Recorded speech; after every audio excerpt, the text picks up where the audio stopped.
السلام علیکم ورحمۃ اللہ وبرکاتہ۔ آج آپ کے سامنے سلطان محمود غزنوی رحمۃ اللہ تعالی علیہ کا ایک واقعہ ذکر کرتا چلوں۔ ایک رات سلطان محمود غزنوی رحمۃ اللہ تعالی علیہ شاہی لباس اتار کر عام لباس میں رعیت کی نگرانی کے لیے تنہا گشت فرما رہے تھے کہ اچانک چوروں کے ایک گروہ کو دیکھا کہ آپس میں کچھ مشورہ کر رہے ہیں۔ چوروں نے سلطان محمود غزنوی رحمۃ اللہ تعالی علیہ کو دیکھ کر دریافت کیا کہ اے شخص تو کون ہے؟ بادشاہ نے کہا میں بھی تم ہی میں سے ایک ہوں۔ وہ لوگ سمجھے کہ یہ بھی کوئی چور ہے، اس لیے انہیں بھی اپنے ساتھ ملا لیا، پھر آپس میں باتیں کرنے لگ گئے اور یہ مشورہ ہوا کہ ہر ایک اپنا اپنا ہنر بیان کرے تاکہ چوری کرنے میں وہی کام اس کے سپرد کر دیا جائے۔ ایک نے کہا صاحبو، میں اپنے کانوں میں ایسی خاصیت رکھتا ہوں کہ کتا جو کچھ اپنی آواز میں کہتا ہے میں سب کچھ سمجھ لیتا ہوں کہ وہ کیا کہہ رہا ہے۔ دوسرے نے کہا کہ میری آنکھوں میں ایسی خاصیت ہے کہ جس شخص کو اندھیری رات میں دیکھ لیتا ہوں اس کو دن میں بلا شک و شبہ پہچان لیتا ہوں۔ تیسرے نے کہا میرے بازوؤں میں ایسی خاصیت ہے کہ میں ہاتھ کے زور سے نقب لگا لیتا ہوں، یعنی گھر میں داخل ہونے کے لیے مضبوط دیوار میں بھی ہاتھ سے سوراخ کر دیتا ہوں۔ چوتھے نے کہا میری ناک میں ایسی خاصیت ہے کہ مٹی سونگھ کر معلوم کر لیتا ہوں کہ اس جگہ خزانہ مدفون ہے یا نہیں ہے۔ پانچویں نے کہا میرے پنجے میں ایسی قوت ہے کہ محل خواہ کتنا ہی بلند کیوں نہ ہو، میں اپنے پنجے کے زور سے کمند کو اس محل کے کنگرے میں مضبوط لگا دیتا ہوں اور اس طرح مکان میں آسانی سے داخل ہو جاتا ہوں۔ پھر سب نے مل کر بادشاہ سے دریافت کیا کہ اے شخص تیرے اندر کیا ہنر ہے جس سے چوری کرنے میں ہمیں مدد مل سکے؟ بادشاہ نے جواب دیا میری داڑھی میں ایسی خاصیت ہے کہ پھانسی کے مجرموں کو جب جلادوں کے حوالے کر دیا جاتا ہے اس وقت اگر میری داڑھی ہل جاتی ہے تو سب اسی وقت رہائی پا جاتے ہیں، یعنی جب میں رحم کھا کر داڑھی ہلا دیتا ہوں تو مجرمین کو قتل کی سزا سے فی الفور نجات حاصل ہو جاتی ہے۔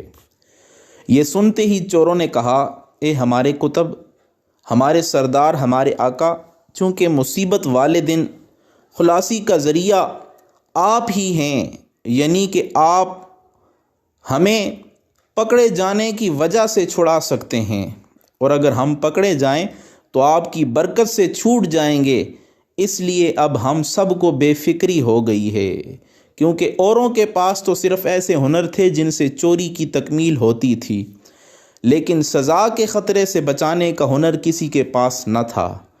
یہی کسر باقی تھی جو آپ کی وجہ سے پوری ہو گئی ہے، اور سزا کا خطرہ بھی ختم ہو گیا۔ بس اب کام میں لگ جانا چاہیے، زیادہ دیر نہیں کرنی چاہیے۔ اس مشورے کے بعد سب نے خود بادشاہ محمود غزنوی کے محل میں ایک طرف سوراخ کیا اور بادشاہ خود بھی چوروں کے بیس میں ان کے ساتھ اس میں داخل ہو گیا۔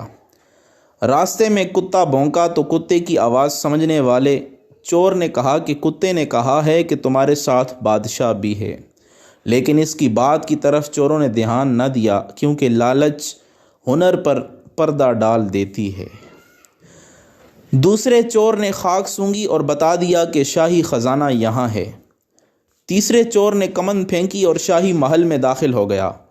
نقب ضم نے نقب لگا دی، قیمتی سامان لوٹا اور آپس میں خزانہ تقسیم کر لیا، اور جلدی جلدی ہر ایک نے حصے میں آنے والے چوری کا مال اپنے پاس چھپا لیا۔ بادشاہ نے ہر ایک کا حلیہ پہچان لیا اور ہر ایک کی قیام گاہ کے راستوں کو یاد کر لیا اور اپنے آپ کو ان سے چھپا کر شاہی محل کی طرف واپس پلٹ گیا۔ بادشاہ نے دن کو عدالت میں شب کا تمام ماجرا بیان کر کے سپاہیوں کو حکم دیا کہ سب کو گرفتار کر لو اور سزائے قتل سنا دو۔ چنانچہ جب وہ سب کے سب مشقیں کسی ہوئی عدالت میں حاضر ہوئے تو تخت شاہی کے سامنے ہر ایک خوف سے کانپنے لگا۔ لیکن وہ چور کہ جس کے اندر یہ خاصیت تھی کہ جس کو اندھیری رات میں دیکھ لیتا دن میں بھی اس کو بے شک و شبہ پہچان لیتا تھا، وہ مطمئن تھا۔ اس پر خوف کے ساتھ رجا اور امید کے آثار بھی نمایاں تھے۔ قہر انتقامی سے خوف اور لطف سلطانی کا امیدوار تھا کہ حسب وعدہ جب مراحم خسروانہ سے داڑھی ہل جائے گی تو فی الفور خلاصی ہوے گی، اور حسب وعدہ میں اپنے تمام گروہ کو بھی چھڑوا لوں گا، کیونکہ حسن اخلاق کی بنا پر بادشاہ اپنے جان بچانے والے سے اعراض نہ کرے گا بلکہ درخواست قبول کر کے سب کو چھوڑ دے گا۔ اس شخص کا چہرہ خوف اور امید سے کبھی زرد کبھی سرخ ہو رہا تھا کہ بادشاہ محمود غزنوی رحمۃ اللہ تعالی علیہ نے جلالت خسروانہ اور شاہی روب و جلال کے ساتھ حکم نافذ فرمایا کہ ان سب کو جلادوں کے سپرد کر کے سولی پر لٹکا دو، اور چونکہ اس مقدمے میں بادشاہ خود گواہ ہے اس لیے کسی اور کی گواہی کی ضرورت اب نہیں ہے۔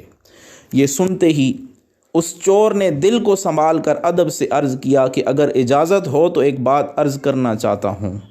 اجازت حاصل کر کے اس نے کہا، حضور، ہم میں سے ہر ایک نے تو اپنے مجرمانہ ہنر کی تکمیل کر دی ہے، اب شاہانہ ہنر کا ظہور حسب وعدہ فرما دیا جائے۔ میں نے آپ کو پہچان لیا ہے، آپ نے وعدہ فرمایا تھا کہ میری داڑھی میں ایسی خاصیت ہے کہ اگر کرم سے ہل جائے تو مجرم خلاصی پا جائے، لہٰذا اے بادشاہ سلامت اب اپنی داڑھی ہلا دیجئے تاکہ آپ کے لطف کے صدقے میں ہم سب اپنے جرائم کی عقوبت و سزا سے نجات پا جائیں۔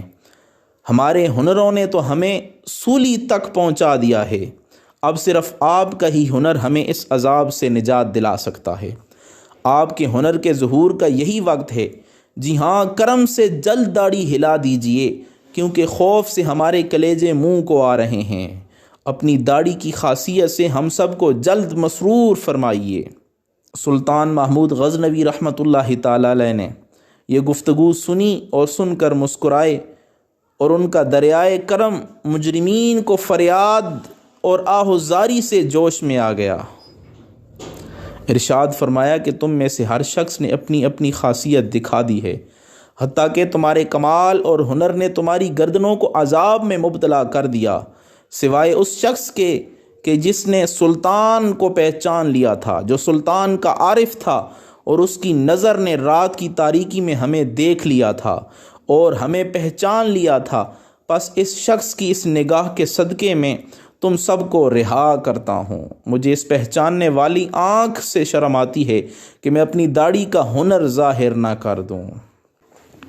اس واقعہ سے ہمیں یہ سبق ملتا ہے کہ اگر ہم اس دنیا کے ظلمت کدہ اور تاریکی میں اللہ تعالیٰ کی معرفت رکھنے والی اور اللہ تعالیٰ کو پہچاننے والی نظر حاصل کر لیں تو کل قیامت کے دن کی عدالت میں جب ان گناہوں کی وجہ سے عذاب جہنم کے مستحق ہوں گے، جن کو دنیا میں بڑا کمال اور ہنر ہم سمجھتے تھے، تو یہ نگاہ رحمت شناس کی برکت سے خلاصی ممکن ہو سکے گی۔ ہمیں یہ بھی سبق ملتا ہے کہ اگر ہم خود ایسی معرفت والی نظر سے محروم ہوں تو ایسے عارف باللہ اور ایسے اللہ والے کی صحبت و معیت اختیار کر لیں جس کی نگاہ معرفت کے صدقے ہم گناہ گاروں اور مجرموں پر اللہ تعالیٰ کرم فرماتے ہوئے دوزخ کی آگ سے ہمیں نجات عطا فرمائے۔ اللہ سے دعا ہے اللہ تعالیٰ ہم سب کو ایسی نگاہ عطا فرمائے یا ایسی نگاہ والوں کا ساتھ عطا فرمائے، آمین۔